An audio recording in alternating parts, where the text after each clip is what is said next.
আসসালামু আলাইকুম, সবাই ভালো আছেন। এই হলো তেলাকুচা গাছ আর তেলাকুচা ফল। এটা আলহামদুলিল্লাহ আমার গাছ অনেকগুলো ধরেছে। যে ফুল এই যে ফল ধরতেছে, ফলটা পাকলে বলে খায়, খাওয়া ভালো। এটা খাওয়া যায় ফলটা। আর অনেকগুলো হয়েছে আমার কাছে খুব ফল।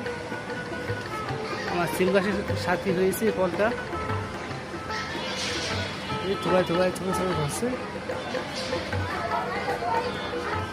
যেখানেও আছে। এই যে ফুল খুব দারুণ আসলে, থোড়ায় ধরতেছে। পাকলে খাওয়া যাবে। অনেকগুলো ফল ধরেছে রাইনো, পুরো পাকলে পুরো লাল টকটকে হয়ে যায়।